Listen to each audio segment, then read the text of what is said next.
Heading abroad for a wedding, my husband's accusatory tone took me aback. And you call yourself a wife? He sneered. His words stung, casting a shadow over what should have been a joyous occasion. It's not a vacation, I retorted, attempting to explain. I'm attending a wedding ceremony. But my explanation only seemed to enrage him further. Shut up, he snapped. You're married. You shouldn't leave the house. Do you want to get a divorce? The person I once knew as my gentlemanly husband had transformed into someone unrecognizable. Being bored even from celebrating with my best friend felt suffocating, like being enslaved. I reached my breaking point. Look forward to it, okay? I fired back, my frustration boiling over.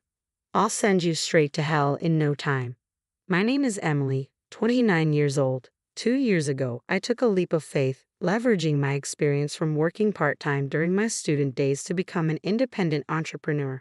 Despite the initial struggles of starting my online boutique, my boyfriend Nick's unwavering support kept me going. He believed in my dreams, even when I doubted myself. You'll be fine, he'd reassure me with a smile. Even if things are hard now, there will surely come a time when you'll succeed. Nick's encouragement became my lifeline, propelling me forward through every setback. I want to support you, Emily, he'd say, his faith in me unwavering. Let's try a little harder together. With Nick by my side, I found the strength to persevere. So, despite the challenges, I made the decision to continue running my shop, knowing that with Nick's support, anything was possible. I fully utilized social media networks, SNS, to market my business in the gaming niche, which resulted in a significant boost in online exposure.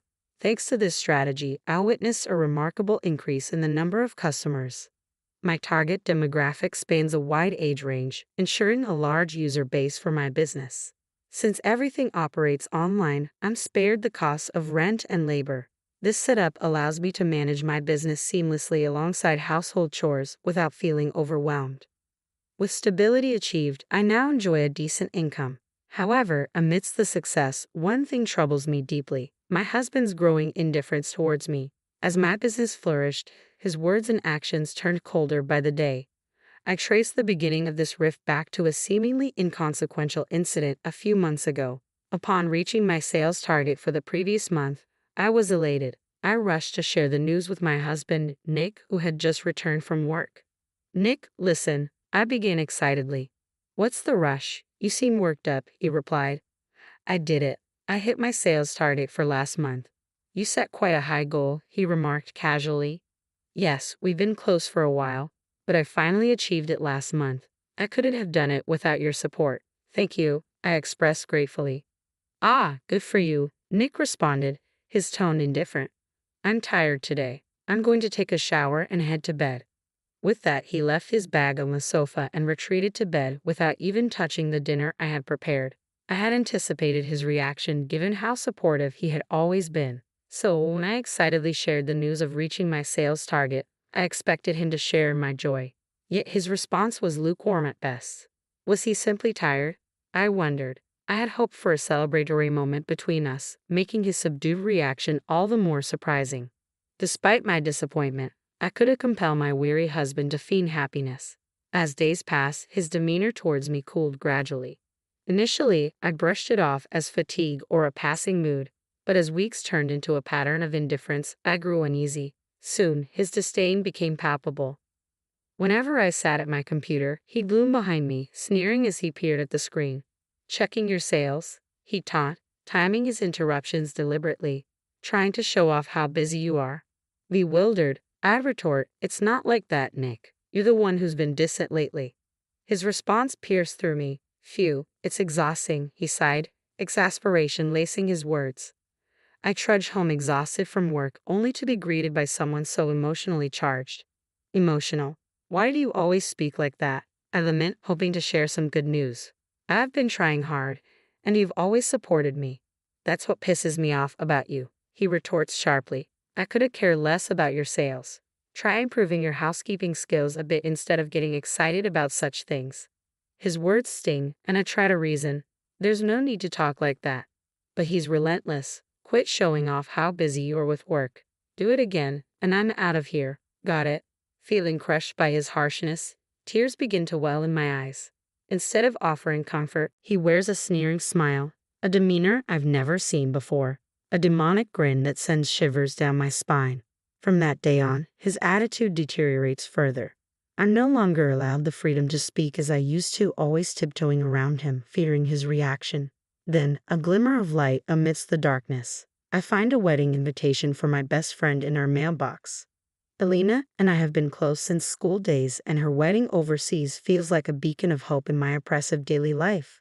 But before I can share the news, my husband discovers the invitation. "What's this?" he demands, his expression sour as he reads through it. "You're not going, right?" "Of course I'm going," I assert, determined. With a devilish look, he slams his hand on the table. "You are not," he growls, his voice ominous. I'm taken aback by his words I've never heard before. "You've got to be kidding me," I manage to utter, stunned.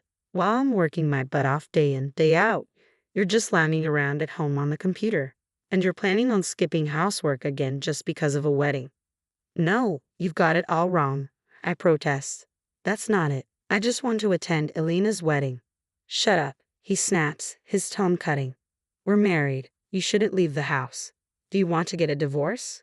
The casual threat of divorce leaves me frozen in place. He continues his tirade mercilessly. "I feel bad for your best friend, too, if you're only using her wedding as an excuse to leave home and not to celebrate her marriage." "What are you saying?" I interject, frustration mounting. "It's my best friend's wedding. I'm attending because I want to celebrate it. Just what's so hard to understand?" "Oh, you're so annoying," he retorts, his voice rising in anger. "Quit being so cocky because your business took off. It's your attitude that ticks me off. When will you get it, huh?" His shouting leaves me trembling, fear gripping me. My legs give way beneath me, and I find myself nearly nose to nose with him. Seemingly amused by my reaction, he continues, "Look, you should be grateful. I married a woman like you. You were lucky your business took off, and it was only because of my support. Now, shut up and just do as I say." With a swift motion, he shoves the wedding invitation into the trash can. In that moment, my blood rushes back into my body, but it's not relief I feel. It's fury. He hadn't just discarded my dear friend's invitation, he had insulted my feelings. I was seething with bitterness. I bit down hard on my lip, realizing the resentment building inside me was unforgivable. Who did he think he was? Just because he despised me didn't grant him the right to control me. I was not his slave. Being his wife did not make me his possession. If my days were to continue like this, I decided I might as well be the one to disrupt it all. I didn't care anymore. I was attending Elena's wedding, no matter what. Without resistance, I quietly bided my time until the day of departure, meticulously planning my overseas trip to avoid detection. On the morning of the flight, my silent compliance seemed to have paid off. He was too preoccupied with his usual nagging at the front door to notice. "Don't skip your chores today. Make sure dinner is ready. Don't you ever go against me, okay?" he chided, oblivious to my plans. "I know. Have a good day," I replied, masking my frustration. "Phew, you've got it easy, don't you? You get to lounge around at home every day. I wish we could switch places." "Yeah, I was the one who pushed you to have your own line," he retorted. "I wish you were more grateful. Maybe I'll cut back my contribution to the household expenses from next month. It doesn't make sense for me to be the only one struggling." With every muttered grievance, my resolve hardened. Suppressing the urge to argue, I waited until he was out of sight. As soon as he left, I sprang into action. Grabbing the suitcase I had prepared, I called a cab and headed straight for the airport, leaving behind the suffocating confines of home. Upon arrival, Elena greeted me with open arms, but as I reached for my phone, it rang, displaying my husband's name. He must have realized I was gone, and his voice exploded with fury as soon as I answered. "Hey Emily, where are you?" he barked. "Without even having dinner ready?" "I'm at Elena's wedding," I replied firmly. "What wedding?" he sneered. "I told you not to go. You broke your promise," he accuses, his voice sharp with anger. "I never said I wouldn't go. I also don't remember making such a promise," I retort calmly. "Don't mess with me. I've disciplined you over and over not to leave home. You're my wife, after all," he asserts. "Disciplined? What are you talking about? That's just you forcing me to put up with your selfish expectations," I counter, my defiance evident. Perhaps angered by my refusal to yield, he explodes. "That's it. We're getting a divorce. Look, if you don't want that, come back home now. Got it?" Without waiting for my response, he abruptly ends the call. But his ultimatum doesn't sway me. My mind is already made up. After my best friend's wedding, I spend a day sightseeing before returning home. I plan to have a talk with my husband, but he's nowhere to be found. Instead, I find divorce papers on the table, already signed. And that's not all. My work computer lies in ruins, smashed to pieces. It's a deliberate statement, a final act of retaliation. But there's no love left between us. I signed the divorce papers without hesitation, packing my things into my suitcase once again. With the papers in hand, I head to my parents' house. En route, I stop by the city hall and submit the divorce papers, sealing the end of our marriage. When I reached my parents' house, I laid out the whole ordeal for them. Initially surprised, their expressions hardened as they listened. If Nick had been there, my father would have surely taken action. As I settled into my childhood home, which I hadn't visited in ages, my phone rang. It was a call from my husband. I hadn't expected to hear from him so soon. Without hesitation, I answered, "Hello. It's been a while, Emily. You're back in the country, huh?" he remarked casually. "I got back today." "So what?" I replied tersely. "You're cold, huh? Oh, maybe you're shocked that I filed for divorce, huh?" he continued, his tone condescending even over the phone. "Relax, I'm not serious either. I just wanted you to reflect on yourself, so I gave you a little scare." "Reflect on myself? What for?" I retorted. "You went abroad without my permission and had the time of your life," he accused. "Attending Elena's wedding doesn't justify it." "So you're persistent. That's what you mean by having the time of your life? Leaving your husband behind, abandoning your housework, and going on an overseas trip? You're disqualified as a wife, you little chicken," he taunted. "Enough already. Who do you think you are? Just because we're married, just because you're my husband, you think you have the right to control everything." I shot back, my frustration boiling over. "I've had enough, Emily." "Enough is enough," he'd exploded, his frustration palpable. "In the end, you just can't stand that I'm successful at work, right? You don't like having a wife who earns more than you. You're such a deadbeat. It's pathetic to be jealous of your own wife. If it bothers you so much, go ahead and make more than I do." "Emily, did you just say that? I'm seriously gonna break up with you," he threatened. "Go ahead. In fact, we're already divorced." I fired back, my voice unwavering. "What? I filed for divorce. There's no way I can continue being married to a piece of trash like you. Just so you know, if you think you can break me with such threats, you've got it wrong.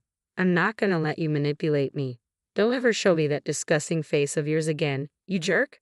He fell silent, evidently shocked by my harsh words. I seized the opportunity to end the call with a firm goodbye before hanging up. Afterwards, I hired a lawyer and billed him for the desktop he destroyed. Moreover, the text and voicemail messages came in handy. His attempts to control my actions and his constant verbal abuse were proven, allowing me to collect damages. As a result, his savings dwindled, and he was left in debt. His parents refused to help him, saying it was his own doing, and he ended up having to borrow money from loan sharks.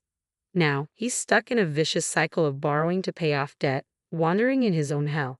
He was never a high flyer, and I heard that he made mistake after mistake at work, eventually being sidelined. On the other hand, I've been living at my parents' home since the divorce. Thankfully, my current job doesn't tie me to a particular location. I can continue my peaceful life at home, and my parents are happy to have me stay with them.